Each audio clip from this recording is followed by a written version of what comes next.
Everyone, welcome back to my channel. দুপুর এখন প্রায় 1টা।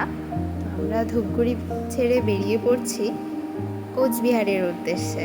কোচবিহারের কোথায় ঘুরতে যাচ্ছি এবং কি খাওয়া দাওয়া করলাম সমস্তটাই আপনাদের সাথে শেয়ার করব। চলুন তাহলে শুরু করা যাক।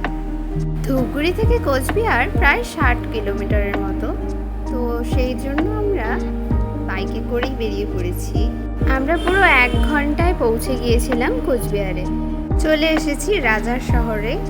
যেহেতু দুপুর হয়ে গিয়েছে, সবার প্রথমে আমরা লাঞ্চটা সেরে নেব ভূতের রাজা দিলবর থেকে। কোচবিহারের বাস স্টপের একদম সামনেই রাজবাড়ি, আর সেই রাজবাড়ি থেকে একদমই কাছে ভূতের রাজা দিলবর।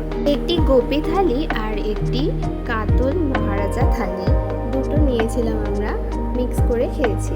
গোপী থালিতে ছিল ভাত, আলু ভাজা, পাঁপড় ভাজা, ইলিশ মাছের মাথা দিয়ে কচুর শাক, শুক্তো, ডাল, চিংড়ি মাছের মালাইকারি, কাঁচা লঙ্কার চিকেন, আর সাথে চাটনি, মিষ্টি, পায়েস। আর কাতল মহারাজাতে ছিল ভাত, পাঁপড় ভাজা, আলু ভাজা, লাল শাক, বেগুনি, ডাল, আলু পটলের তরকারি, কাতল কালিয়া, মিষ্টি, চাটনি, পায়েস। খাবারের কোয়ালিটি জাস্ট অসাধারণ, সত্যি দারুণ ছিল। আর রাজার শহরে এসে একদম রাজকীয়ভাবে খাওয়া দাওয়া, দারুণ।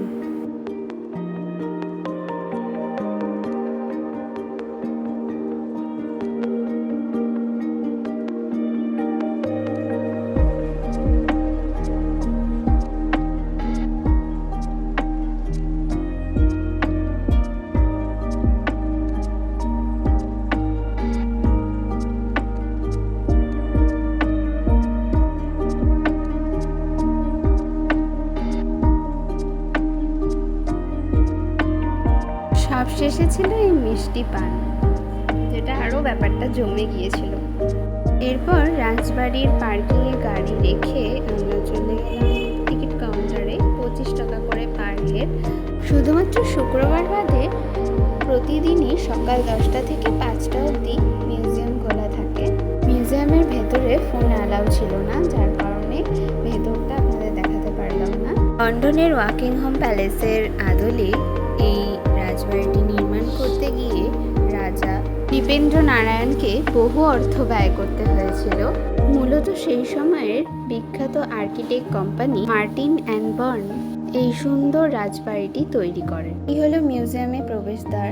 এই শিল্পকর্মে ইংরেজদেরও সাহায্য ছিল, সেই জন্য এই শিল্পকর্ম সম্পূর্ণভাবে ওয়েস্টার্ন অ্যান্ড ক্লাসিক শৈলীর দেখা মেলে। এমনকি রাজমহলের অন্দরসজ্জার জন্য বিভিন্ন আসবাবপত্র বিদেশ থেকে আনা হয়েছিল। তার বেশিরভাগ আসবাবপত্রই অন্দরমহলে দর্শনার্থীদের জন্য রাখা হয়েছে। শুরুর প্রথম দিকে এই রাজবাড়ির নাম ছিল ভিক্টর জুবলি প্যালেস, তো পরবর্তীতে জনসাধারণের কৃপায় এটি কোচবিহার রাজবাড়ি নামে পরিচিত।